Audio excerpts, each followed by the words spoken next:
Hello and welcome to the Squeaky Bum Time Podcast with Mike and Laurent. It is Tuesday, December 14th. Oh my God. In this episode, you get a penalty. You get a penalty. You get a penalty. And conspiracy theories abound in the Champions League. I have a new extra man crush, and his initials are CG. But first, Mike, are Spurs ever going to play another game this season? The COVID crisis is hitting the Premier League again. We've got canceled games. What are you feeling on Spurs? You're getting better in the table without playing. Yeah, we are. It's funny. We've got games in hand and we're feeling awesome about it. We're starting to get our respiratory activity back, which is good. The reports I've heard say that Spurs are going to be among the 99.9% of people who have not died from this virus, which is nice. And we're going to continue on playing, I think, what might be a week in Leicester side. Look, say what you will about the fact that, yes, they were ill, so they didn't exactly get to rest per se, but these are not miles that we're putting on these legs, right? So in great. Some way, I still like to think that we'll be fresh for not just Thursday, but Saturday. The games are coming thick and fast, right? And this is this is where you kind of separate the men from the boys. But one interesting note on Spurs, as we talked about last time, that they were going to forfeit their last Conference League game, which would we still don't know competition. The incompetent UEFA still doesn't know what to do. Right. And so there's a lot of incompetent UEFA going on, and that's going to be a theme among this episode. But the latest news that the UEFA Conference League draw included a supposedly eliminated Tottenham Hotspur in it. And everybody's kind of like, but I thought we were, hold on a second. You said we weren't going to because of the thing and with the stuff and the forfeit. Well, hold on.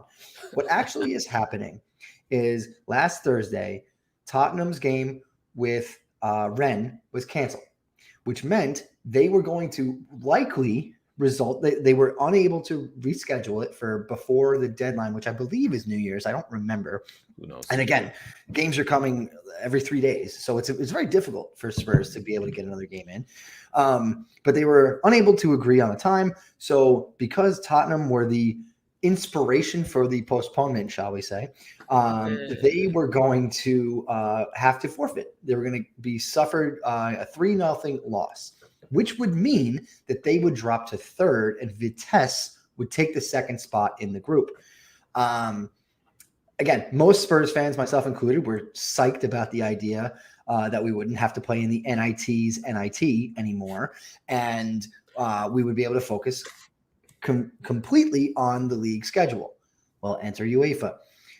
What's effectively happening is they haven't ruled yet. They're supposed to. You can't make this shit up. They're supposed to rule that it's a 3-0 forfeit and Spurs are out. And in the event that happens, Vitesse will take that spot. What they're doing right now is they're having their accounting team figure out how many people in London might watch this game and whether the TV ratings will be affected if they lose Tottenham, which in the Premier League are not a power. I won't insult them, but to the rest of Europe, they're a top percent. Big deal. They're a big deal, right? It counts to have Spurs. Look, as you're looking at this draw, Marseille is a big deal. PSV Eindhoven, Leicester City, Celtic. That's it, right? By the way, Brendan Rodgers with the classic quote when he found out he was going to this, he was like, "I don't even know what that tournament is." Yeah. Nor does anybody, Brendan. Nobody knows what's going on. And they're making it up as they go. So it's unlikely that Tottenham will face Rapid Wiener. Somewhere in Austria. It's possible that they will still. I actually think the Von Trapps own that team. That's correct. Thank you. Well done. That's a good one. Well, it's Nazi adjacent. It's Nazi adjacent. Well, that's a Raj and Davo throwback too. I like that. That was a nice job. Shout out to the Men in Blazers one time. Wait a minute. There you go. Mug. There's your Men in Blazers mug. Well done. I had a blue one, but we are great friends of the pod and former BlazerCon attendees back in the day. The one that they did. Yeah, the one they did where they were like, "Oh, this is really expensive. People don't want to do this again." Yeah. That one. But can I go through my scores? Yeah, go through the scores and then we'll dovetail into the other inefficiency UEFA had this week. It seems the kids are into this. Rapid scores in the order that they were played. Manchester City 1, Wolves 0. City never have the dominance that they expect. They'll never be Anfield, and that's why Liverpool are the best team in the world. But they get a penalty on an armpit handball against Moutinho. And a red card. The red card was stupid. It was dumb on Jimenez. He got a yellow in a slew of yellows and then stopped the free kick from happening. The red happening. City were going to win this game anyway. They dominated. Even though City looked weak, they had 25 shots and 10 on target. So they get the narrative that they can't finish. They completely batter Wolves. Chelsea 3, Leeds 2. Hard done Leeds. Leeds had the draw in the bag. Chelsea get 2 bullshit penalties. Narrative continues.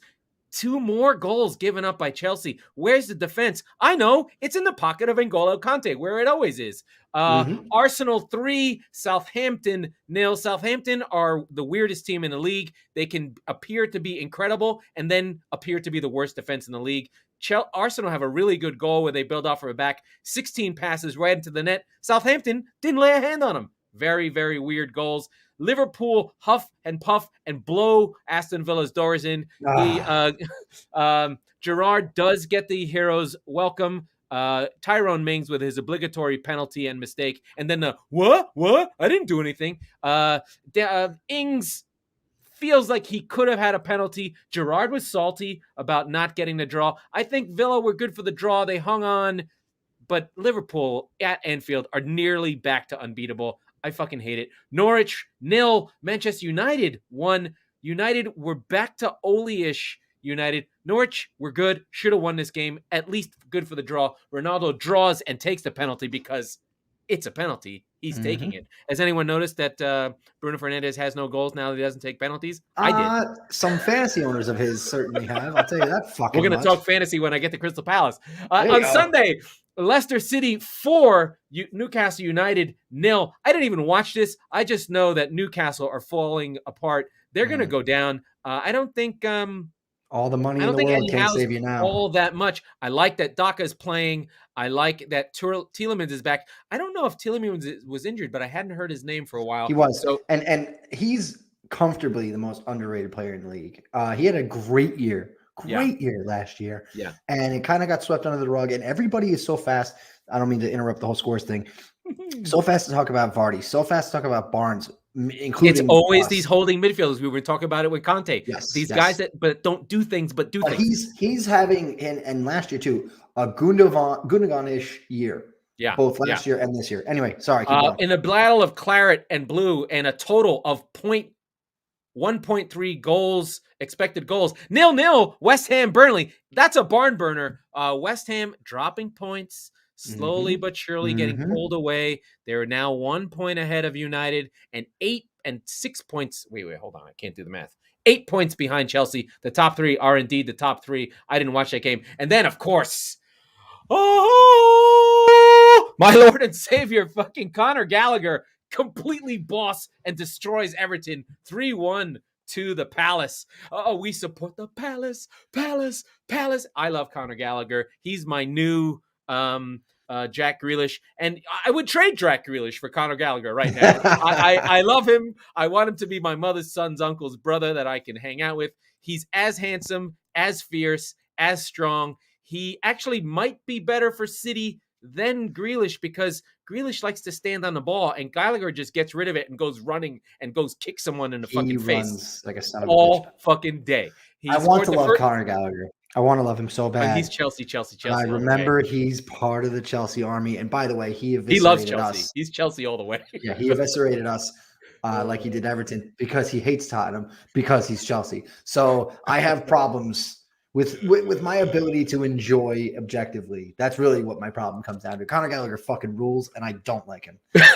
Secretly, Will Hughes was the guy who actually made it all work. He sat beneath the two, he sat beneath and did all the running so Gallagher can get up and down and not get tired. Not to get tired. You need the legs to let these guys do good stuff. But I'm in love with Conor Gallagher. He's secretly, along with Mo Salah, winning me the fantasy league that we're in. That was the scores. You're in second place. All right. Even though you beat me. You beat me 3 weeks ago because I was at the Michigan-Ohio State game and I didn't set my lineup and I lost. I don't know what's going on our team. You know what? I don't care because Michigan beat Ohio State. Cucurello, whatever the fuck his name is, that long-haired guy from Brighton. I think he's in at left back. Half of our descent is from Brighton. Brighton hasn't played in 14 days. Yeah. They're in the lineup. I don't know what's happening to them. Mendy's been terrible. He's still our goalkeeper. So, Chari, are you listening? Will you get back to work, you fucking coolie Indian? Get it done. That's for those uninitiated. We have like a Steinbrenner Cashman dynamic here, where Laurent's the asshole owner of the team, and our good friend of the pod, Chari, our former coworker and good friend, he's basically the man on the ground running the team. Right, but I do make some signings. I do review the championship and Conor Gallagher was one of them, and he won you the game this week. However, it is important to say that when they won the championship last year, I sent Chari the money to decide how much he was giving Laurent, not vice versa. Yes, that's true. Okay, that was the scores rundown. Oh my goodness! All right, so let's get back to UEFA's ineptitudes. No, but there's more. It wasn't just the fucking weird Spurs thing that you went 2 minutes too long on. It was also the Champions League That's draw, what I'm getting to, which was a fucking disaster. Oh God! So I wake up this morning and I get some text messages from friends, basically saying they fucked up the Champions League draw. They have to do it again, and I went, "Isn't it televised live?" They're like, "Yes, yeah." So, I mean, talk about must-see TV. Holy shit. So, but here's the thing. Let's set the stage, though, right? If there is a sport that thinks there's more conspiracy theories, it's, I guess, the NBA with the balls and the frozen ball and the Ewing. Like, people in the NBA think the refs are out to destroy their team. I think more than any other sport. There was a time where they actually were. They actually did have one ref that did it. But soccer is way over the top beyond basketball. Like, yes. People think literally that this whole weekend was rigged because the big three teams all won their games on penalties. Mm-hmm. So when United win, it's because they get penalties. When Liverpool win, it's because they get penalties. When Chelsea win, it's because they get penalties. And by the way, if you look at the data, the number one team in penalties receives is Leeds. So not so much. It's actually not true that these teams get extra penalties. This is historical thinking, but it feels that way. It feels that way because attacking teams get penalties. Right. Because they're attacking. Generally speaking, over the course of this season, because of the new rule changes, penalties have been way, way, way down. Way down. Right. Yeah. I think that stopped. That kind of they're back to normal. Yeah. Well, nonetheless, it's still on average relative to the last 3 years, right? Yes. Especially and like you said, though, the no fans year, the kickoff year was really weird. They called everything. Yeah, well, right. But the reason why is because attacking teams have the ball, they're in and around the danger area, they're making different plays, and they're taking risks. They're putting themselves in position to get lucky. Unless you're Raheem Sterling, when you don't get calls. I mean, that's real. Conspiracy. Take your hat off. Take your tinfoil hat off. No, he really doesn't get calls. It's real. I promise you. All right.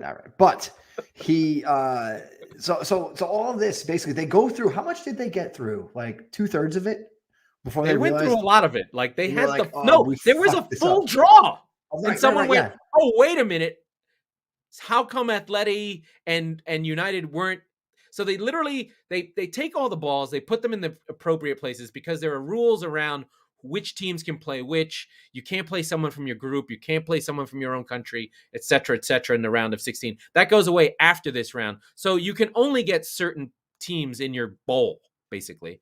And they're picking them out, and someone figures out that United doesn't have Atleti in their bowl or something like that.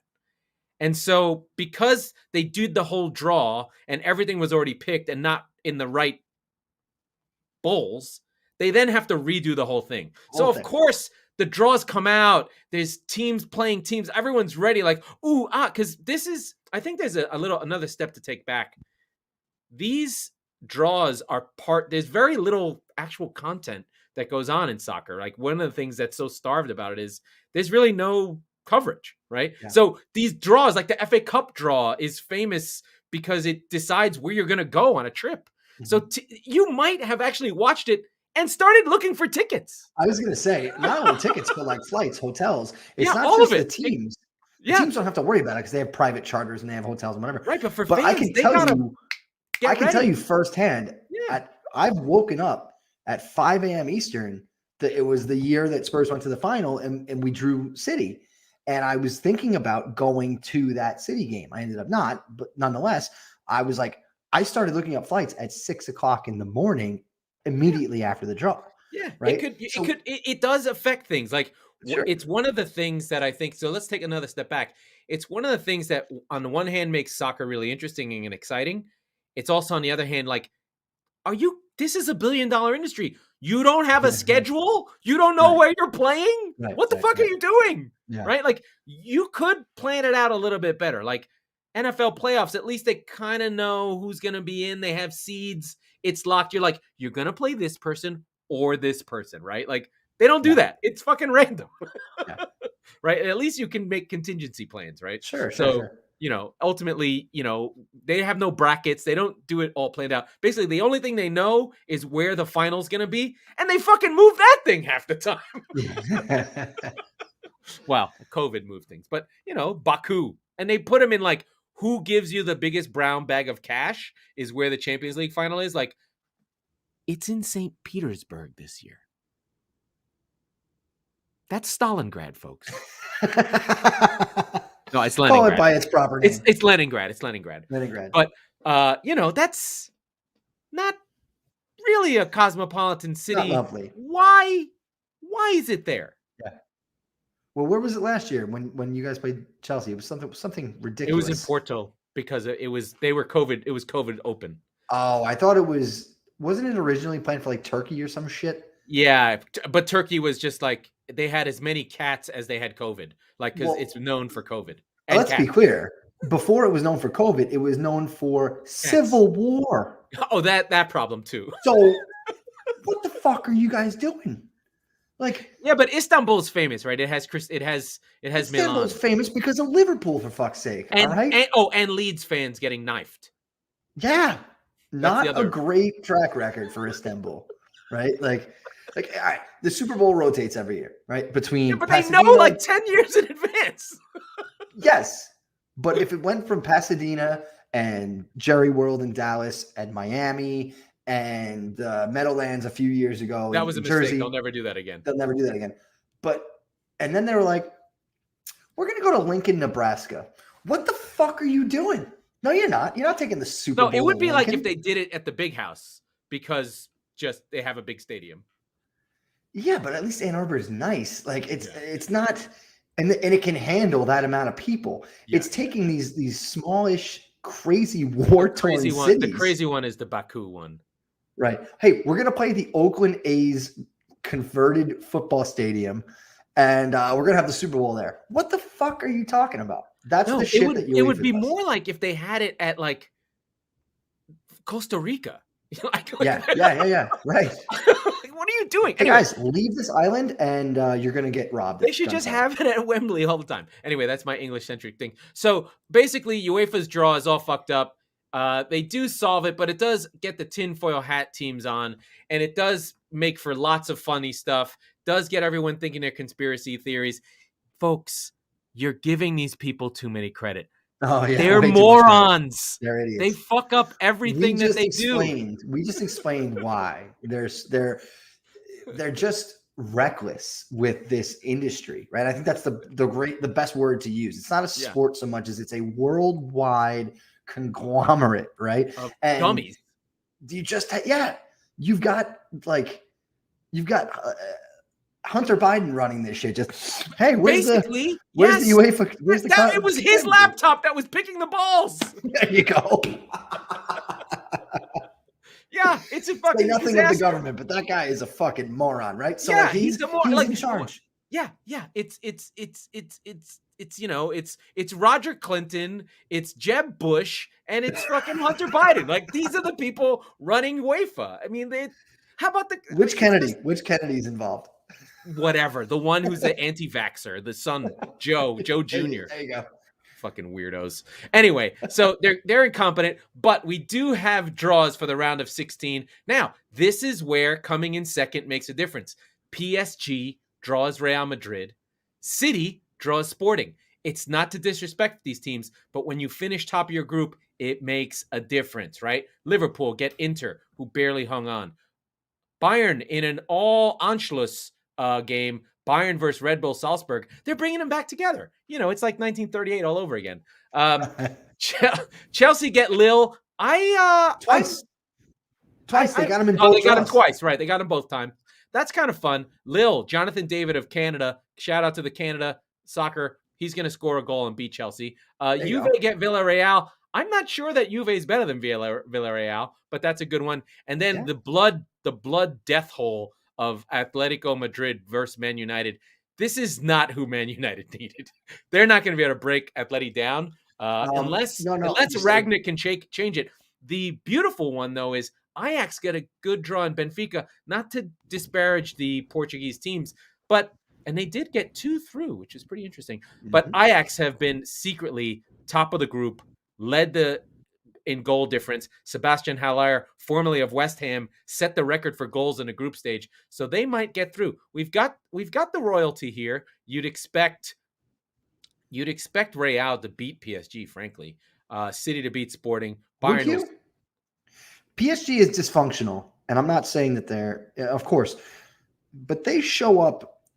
They don't crumble until 2 more rounds in the Champions League, right? They have not played well for months. But that's okay. And so here's the difference, because we talked about it with United before we started recording. It is what the hell day is it? December 14th when you're listening to this. Yes. These games will not happen until middle of February.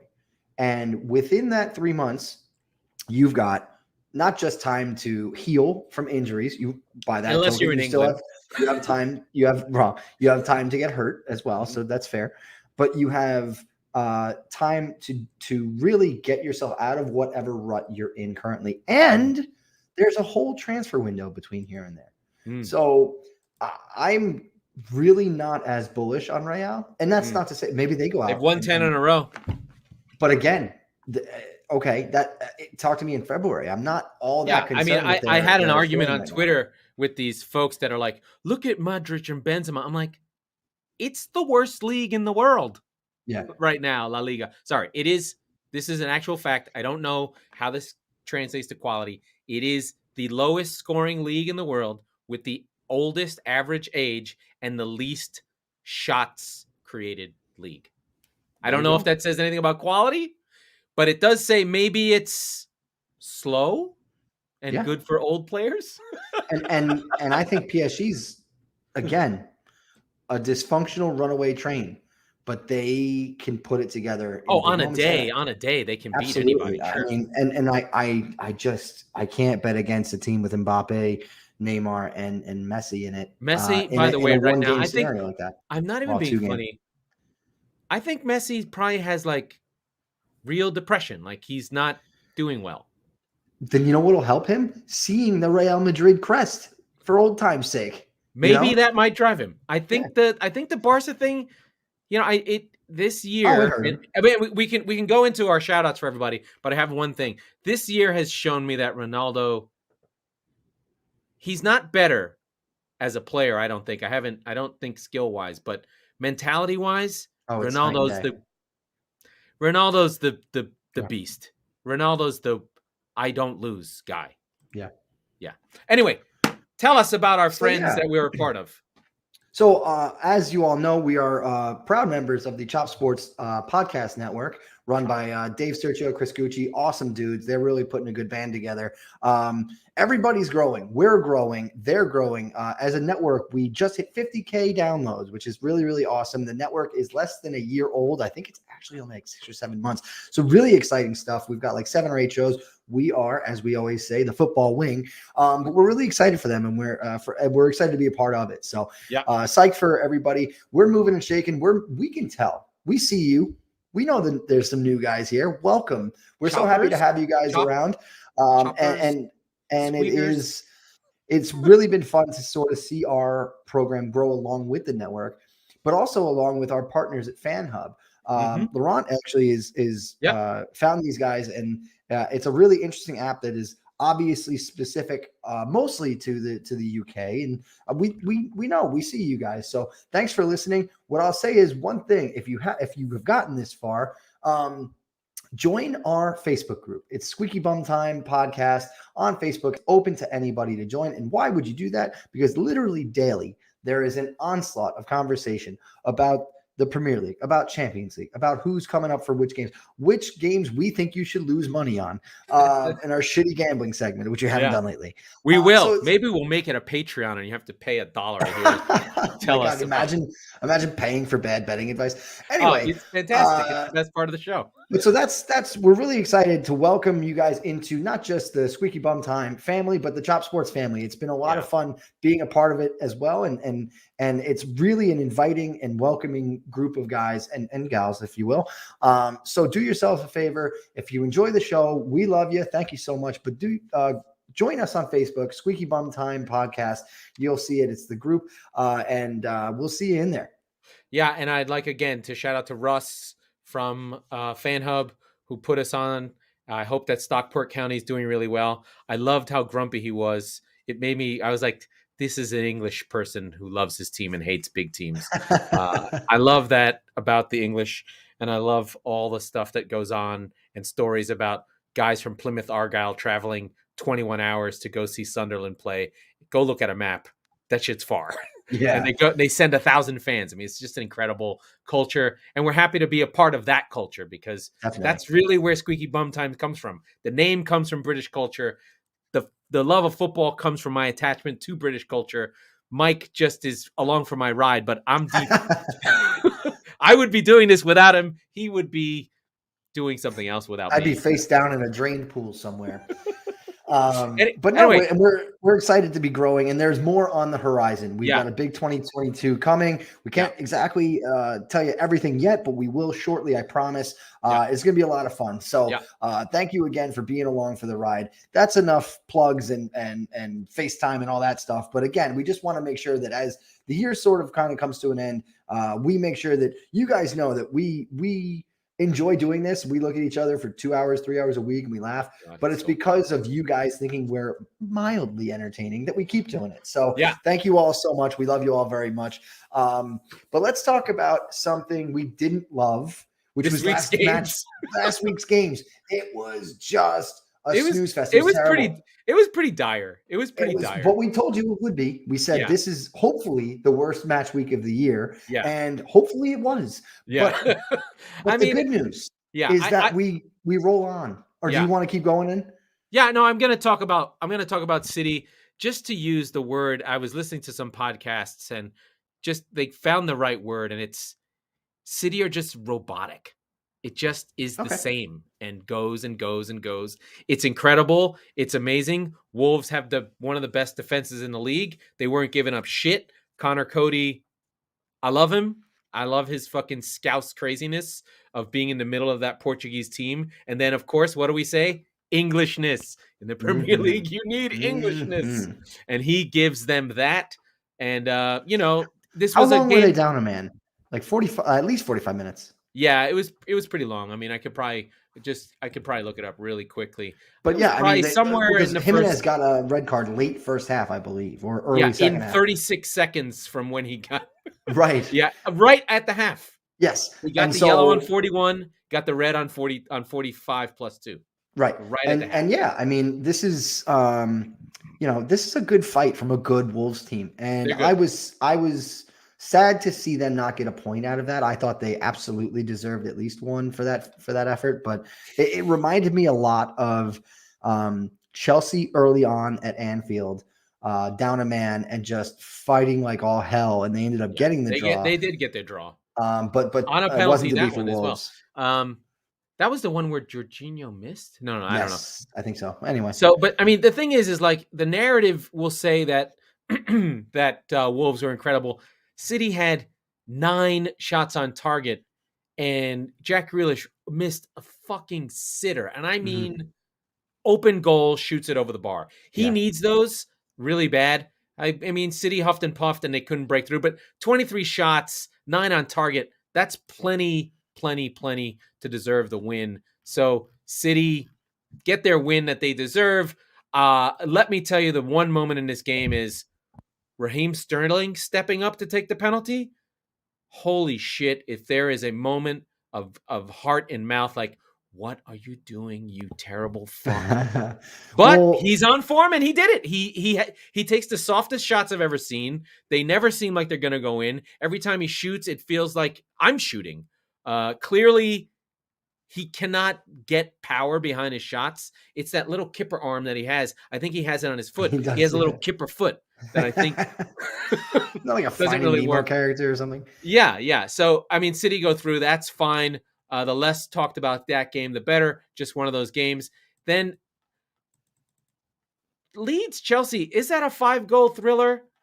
Chelsea get 2 penalties on Rudiger fucking shithousing to the point that I'm ready to have the debate whether the penalty box should be fucking round and not a rectangle, because the corners of the penalty box are bullshit. Yeah. Right? If you're in that top corner and you're facing away from goal and someone knocks you over, that's not a fucking penalty. Right. You should not be, because the XG of that spot is like 0.1. Look, there's one very simple rule change that sort of already exists. Was he denied a goal scoring opportunity? Yeah, that's objective though. Okay, but we know it's not objective in the corner of the box. Excuse me. Right, but thank you. You know what's not subjective? I followed you right down that path. What's not subjective is, like you said, if you're just sitting there and you're in the literal postage stamp corner of the box and you just fall, or if somebody fouls you, that's not a goal scoring opportunity. Yeah, that's a direct free kick in a dangerous position. It could be a free kick. It could be, exactly. Sure. Or you could even, I don't even care. Let it be a throw in where you could throw it in the goal. I don't give a fuck. Oh my goodness. We just lost everybody. We just lost everybody from Fan Hub. That's blasphemous. No, I know. But maybe it's something more absurd. Maybe you can have the penalty, but it's from 18 yards. Like it's from the top of the box. Like actually, you're further away. You got to shoot it from further away. I like that. That would be a little crazy. You might not get them. You might be like, you know what? I'm not going to take this penalty. We'll take the ball. No, because that would create so many set plays, or it should. Yeah. To have like a guy like run off. Anyway, it doesn't matter. It doesn't matter. These are stupid nonsense things that are never going to happen. They get the 2 goals. The Rafinha one is a little bit harsh. He comes in, he sort of slides and gets the ball. It was a striker's tackle. But what the hell was he doing? And then the other one is, Rudiger is a beast, a man who smashed Kevin De Bruyne's face with his look. He didn't even hit him. He just looked at his fucking eye socket and it got smashed into pieces. And he goes down like a sack of potatoes. Like, I get it. I understand. But it's Rudiger in the corner. What are you doing? What is he going to do from there? What is he going to do? Yeah. It's the end of the game. And Chelsea literally get the win at the death. I mean, at the 95th minute. And Leeds are just so hard done. They're injured. Bamford's out again. Calvin Phillips is out again. They just can't get a break. Maybe Bielsa runs them too hard. Well, maybe Bielsa runs them too hard and doesn't, they're basically Tottenham in disguise at this point, right? Like they're running out of gas. They run out of gas and they don't have any other people. Right. It's late Pochettino. Yes. It's late Pochettino. And it's a direct correlation to Bielsa because Pochettino's a fucking disciple of him. Yeah. So, yeah. So, I mean, the big boys are getting penalties. So City get a penalty. Everyone gets a penalty. Chelsea get 2. Liverpool get 1 on Steven Gerrard's return to Anfield. He gets the cheer. Steven Gerrard, God, he's fucking charismatic. That's what it is. That's the word, right? Like he's on the sidelines. You're like, okay, let's do this. And I think his team are playing like they have a charismatic leader. Yeah. Right. It's sort of, I mean, Klopp has that too. Like I watch Klopp on the sideline. I'm like, okay, where are we? What are we doing? I'm going. Let's do it. No, charismatic isn't the word I would use for Klopp. Klopp is more like whimsical and like, but crazy. Listen, you know how I always judge things by Lisa. Lisa sees Klopp. She's like, ooh, what's he up to? I'm like, I got you. She sees Pep. He's like, oh, he's a little intense, isn't he? He's an asshole. Yeah, he's a little intense. Well, so all right. The way that I would look at it is like, and Gerrard. What I'm saying is Gerrard's got the thing. Right? He's cool. He's got it. Yes, absolutely. I'm not disagreeing with you. I'm just saying I don't think Klopp and him. And it's not an insult. It's not the same. It's different. Yes, yeah. But Gerrard's got his team playing hard. I mean, they hung on. They were in trouble. To be fair, like I said, Liverpool are the best 11 in Europe, at least. Absolutely. We'll see how they do later on. But Salah draws his penalty. It's fucking annoying. I have to say that since Fabinho and Thiago have been in the midfield, Liverpool don't give up shit. Yeah, they're looking solid. Yeah, exactly. They're super solid. And what I've noticed is you're not able to isolate Alexander-Arnold on defense, which is the way to beat Liverpool. It's to get over to him quickly. So that through ball's got to get through that midfield, because usually Fabinho's there to cut it out, because they know.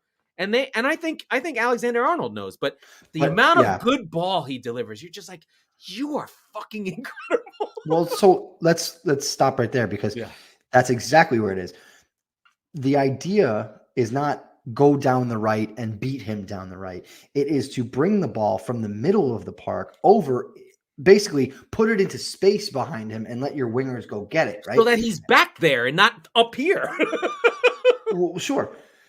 But the problem with that is that there's basically a brick wall in between where that more or less fucking highway was last year, right? Mm-hmm. And so that's where the main difference with Thiago and Fabinho really comes in. They just stop. They're preventing things from happening. It's yes, and in preventing, they're in the headspace of the opponent, because they're trying it less as well. Yeah. Yeah. Right. So it's a combination of, yes, they've been stopping those balls going by, but also at this point, it's like, find a new way, Yeah. So, and that's kind of the game plan originally has been, like you said, this is the way to at least keep Liverpool honest, not necessarily beat the shit out of them, keep them honest. This is their weak link, as we always say. And we kind of, he's incredible, but also a weak link. Right. Exactly. No. He is a literal defensive Achilles heel, and I don't think anybody's running that. Yeah. He is as good offensively as he is a liability defensively, right? Yeah. And so you go, okay, cool, come on in. It's almost as if you sucker him in, and then you just basically run right by him. Yeah. But now there's, okay, well, how do we beat Liverpool? And everybody sort of looks around like, oh shit. Yeah, exactly. And while you're saying, oh shit, the midfield, the middle of the park is taking the ball. And while you're basically caught with your pants down, they're passing it out to Diego Jota, to Mane, and most importantly, to Mohamed Salah, who is, for my money, the most dangerous man in the world right now. He's incredible. Yeah. So he gets the penalty that makes. Now, to be fair, like, Villa would have been lucky to get anything. They had no shots on target, but they had one penalty shout. It was a little bit of a sloppy ball. Ings into Alisson. Alisson is not where he should be. He takes Ings down.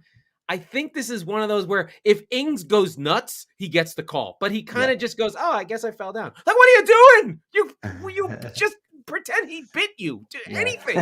Anyway, but I liked that Gerrard was pissed off. I like Gerrard as a manager. I think I just like Gerrard. I don't know. There's something good about him. There's something about the fact that when he was late in his career, he came on as a sub against United one game, and he got a red in 90 seconds. I fucking love that about him.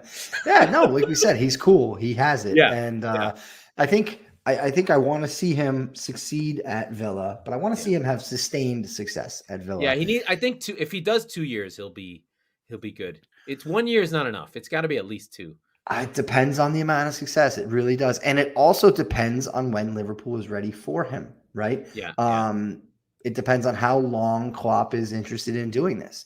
He seems he got rid of his glasses. Right. Which really bothers me. I don't think that's imminent. I think that's on like a year ago, maybe a year and a half. It was way back in the mind of every Liverpool fan. But now, having seen Gerrard managing in Anfield against them, it's a lot closer to the top of mind. So the big one though is I'm curious how the next 2 years go for Liverpool as far as the manager's perspective is. The coach that has to live in post Van Dijk, post Salah, that's going to be tough. Those are not replaceable players. No. I would never say that they necessarily are. If I'm Klopp, I'm like, oh, you guys are going? I'll go with you. Let's go. Yeah, cool. See you later. We're going? Oh, the party's over? Yeah, let's go to the other party. At the time. Holy shit, it got late early. Gotta go. I would say it's going to be a lot down to Fenway Sports Group. By the way, new owner of the Pittsburgh Penguins. They did? Yeah, they did buy them. But it's going to be really down it's to first, bad later on. This is the difference. And by the way, as soon as Crosby and Malkin leave, that's your Van Dijk and Salah, which is coming soon as well. But my thinking is, how do you they've already tried to start with guys like Diego Jota, right? So no, you're not going to get another Mo Salah. No, you're not going to get another Virgil van Dijk, but you can get close-ish if you keep the rest of that squad pretty close together. They got lucky. What do you mean? With both of those signings? Well, Van Dijk, they played a lot. They didn't pay that much. They didn't know Salah was going to be. No, they got him from Fiorentina for like 20 million. Yeah. No. In fact, I would say. No, it was Roma. It was Roma. Are you sure? Yeah. I thought it was Fiorentina. But anyway. He went from Chelsea to Fiorentina to Roma. I was close because he beat, I said Fiorentina. He beat Spurs in the Europa League one year. Yeah. But no, I mean, it's very similar to Sonny. Sonny was an $18 million signing, and look at him now. Obviously having different seasons, but last year you could have had the exact opposite argument about Sonny being a world beater and Salah being pretty good, but not on his level, right? So I think, it's funny. It's not the right age, but I think Sonny in Liverpool could do what he does, but from the other side. He's as good sometimes. Oh, you mean like if you put Sonny in the team? Yeah. Instead of Salah? Yeah, absolutely. Yeah. I would agree. I think that, Trent Alexander-Arnold is special and does a lot of things that exactly. we don't. And it's we don't take anything away from Salah. Yeah, it's just a good team. It's just an amazing team. Yeah. And Salah is now on 14-9, which is fucking ridiculous. Anyway, I could stop talking about him. Well, I was going to say, let's dovetail into this coming week's games because, as I said, we're going to have like a day and a half off every week for the next 2 to 3 weeks. I don't need to talk about United. They got a penalty to win, but they're not even playing. No, but I'm saying in terms of yesterday's game. Yeah. Fine, Ragnarok Revolution, whatever. Norwich should have got a draw. I need a moment. Yeah, take your. You guys can't see this. His pants are not on, by the way. Right it's Conor Gallagher time. Yeah, he wears 23 like Don Mattingly, a man I loved, and he's a new man that I love. He's 21. He's handsome. He wears a headband. His hair is sort of scraggly. I'm not sure if it's dyed. It's not quite dyed. But who's the shithead from Norwich who he looks like, but he's way Cantwell. Cantwell's a bitch. Cantwell can't fucking hold that dude. Cantwell is in transition. He's not in close. He's not a man. Conor Gallagher's a man. God damn it.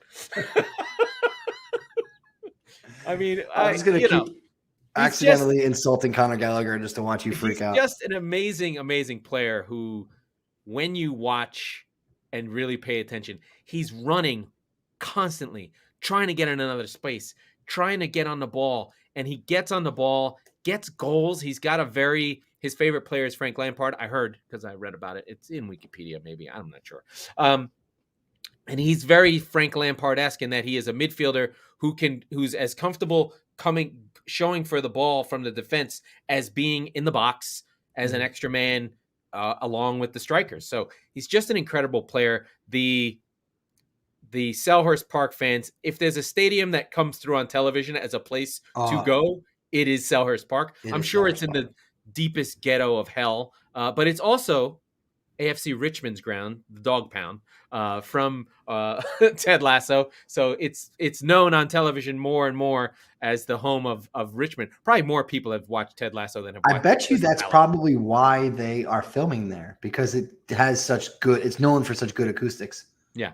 So he won them the game. And the final goal in the last minute after running all day on a steal, on a fuck up from Seamus Coleman, another guy I love, but that Everton team is in the unwatchable pile of death. Another one for the dinosaurs. Rafa, can we trade him for Eddie Howe? I'm going to make that. I'm going to will that into existence. Oh my goodness. That's what needs to happen. Eddie Howe to Everton. Rafa to Newcastle. Does Rafa save Newcastle? Rafa would save Newcastle, and Eddie Howe would unlock Everton while they give up lots and lots and lots of goals. Yeah. Okay. The less said about Brentford, the better, but they get a win, thank God. Mbueno gets the win. No Tony in that game. So No, Brian Tony, no Mbueno party. is turning it around. That was the Friday game. So the less we talk about that game as well. But we're just happy about it because now Brentford are in the top 10 where they belong. They're on 16 games with 20 points. You know what that means? They're well on their way to 40. Oh, yeah. No, they'll be okay. They're not going down. They'll be okay. Yeah. What you said, 16 points? I have the table up, but 16 games and have 20 points. Yeah, 20 points. They're literally doubling up the relegation zone. They'll be fine. But yeah, I mean, and I don't think that that's the bar for them anyway. But let's switch gears because we've got some time left here. But let's run through what's going to happen starting today.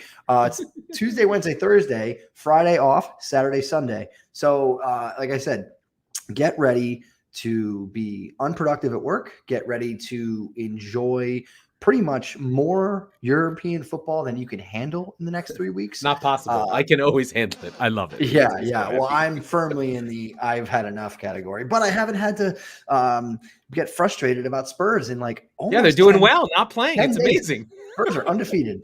So it's been great. But so they look like they will be back in action against Leicester, which I think is going to be one of the big games of the week. Leicester coming Thursday. up at 4-0 against Newcastle. Spurs going to the King Power, where generally this game does have a lot of goals in it. So I would hit the over. Here's the thing. Leicester are one of the worst defensive teams in the league. Yeah. They are falling apart. I've called it here. I will say it again. It's Schmeichel. Schmeichel's shitty. Yeah. Here you are. Kane gets off the mark. Spurs win 2-0. Off the schneid. Leicester are a bottom 5 defensive team. They're there with Everton, Watford, Newcastle. They're in the bottom. They are now. We think Spurs will be healthy enough to play this game. I think, as I said in the open, but we'll see. That's still to be determined. That's the Thursday game. There's time between here and then. Hopefully, everybody's feeling well enough to do that. One game that has been canceled, unfortunately, already is today's Brentford United game. Sounds like Wuhan is going through the United camp, and that's not great. So we wish everybody well there. United are fucking lucky. That would have been Tuesday night. In Brentford, bouncing. Brentford would have come and punched them in the fucking mouth. So, especially coming off a great game on Friday. If Tony was able to play, I would agree with you. If not, then he's a big miss. I mean, you can get past Watford without him, but I don't think you can really hold a candle to United right now. United's defense is not good. They barely hung on because De Gea saved their ass. But Mbuemo, in so much as he won the game this weekend, he'll hit the post 3 times. He'll hit everything but the back of the net. So Tony is so important to that team's success long term, and I don't know. This could be a win for Brentford down the line because they're still going to play United at home, and they're probably still going to have a night game. So that's something. If they're going to reschedule it, they'll probably reschedule it in like February in midweek during an FA Cup week when they're both out or some shit, and then they'll get their night game. Maybe on the day of the League Cup final or something weird like that. Yeah. Norwich Aston Villa only has narrative because Dean Smith is playing Aston Villa. I would expect Aston Villa to win that game, but weird shit happens. And then the game that is tasty, City versus Leeds. Last season, Leeds took 4 points off of City. Yeah. So scary stuff for City. Well, but the way City are playing right now, they should at home blow the complete doors off of Leeds. Well, and you said it'll be a finishing problem. No Calvin Phillips, no Bamford. I'm not feeling really good about what Leeds has right now, right? So I mean, in so much as if they had their full 11, it'd be a great game to watch. But this should be City to the races. Again, so we'll see. If City score in the first 15 minutes, you can bank them for 3. If they don't, they'll win 1-0. Yep, that's fair. But enough about them. Let's talk about the game that you're really excited about this week. Which one? Brighton versus Wolves. Why would I be excited about that? Well, because you love Brighton, and I think that Wolves are going to give them a hell of a run right now. I'm more interested in Arsenal, West Ham, London derbies, baby. We'll get there in a second, but I think that Wolves are smarting over the shitty tournament armpit handball. Armpit handball and the red card, right? So they're not going to have Jimenez, which is a big miss. He is a bit scoring. But yeah, I mean Yeah, I mean, if he's feeling well enough to kick out something, then maybe he's feeling well enough to head a ball once in a while. But yeah, My I'm excited for that My one. friend Neil Mope and his wool and his wipes. He's gonna His go after. wipes. He's gonna go after wolves. He Oh loves a my dog. god. Oh, he doesn't give a fuck. All right, let's talk about the London Derby. West Ham Wolves. West Ham are better. Oh, I mean, no, sorry, West West Ham Ham Arsenal. Arsenal. West Ham Arsenal, yeah. West Ham are better. Oh, Arsenal are definitely. inconsistent. I see this as a classic game where Arsenal. This is another measuring stick game. Every time Arsenal have played someone in the top of the league, like City or Liverpool or Chelsea, they get the doors blown off them. Boat raced. This will be another test, and United, for that matter. This will be another moment where is Arsenal's playing as good as West Ham's grafting? And can Arsenal take a real punch? They have historically not been able to take a punch. They've been able to take punches within their own realm of things like a Crystal Palace punch or a Brighton punch. But can they take a West Ham, David Moyes, Glasgow kiss punch? We'll see. We'll see how that goes for them. I mean, West Ham are struggling a little bit. Lots of injuries. Mikel Antonio hasn't scored in a while. He scored 6 goals, I think, in the first 5 games and hasn't scored since. The depth is now being tested. They've Noah Igbana. They'll have to figure out ways to manufacture and get their defense going. But I like West Ham in this game. If they're going to stay in that top 4 spot, they've got to beat Arsenal. If not, they're going to slide even further. And Arsenal will actually jump them. It could be that this is the last weekend with West Ham in the top 4 if Manchester United win. We went through United's schedule. Remember, United don't play a team outside of the bottom 10 currently until March 5th. Yeah. That's how good a run United are. So, on. I mean, they can go undefeated. They're going to surpass West Ham. It's a question of when, not if. But yeah, I mean, and it could be this weekend. You could find West Ham all the way in 6th. You could find them all the way in 7th by the end of Thursday. And by the way, they would be in 7th behind Spurs. Or sorry, they'd probably still be on Spurs on goal difference. But Spurs having 2 games in hand on them, so tied for 7th place. And then we do have the transfer window opening. I'm gonna will this into existence. Anthony Martial is gonna go to Brighton. Or Lingard maybe will go to Brighton. I'm just looking for one of these classy finishers to really be a tag team partner for Mope. In what regard? You know what? Would he bring the wipes as well? Would he have to bring his own wipes, or is he going to share wipes? He's a real bareback. He just uses newspaper.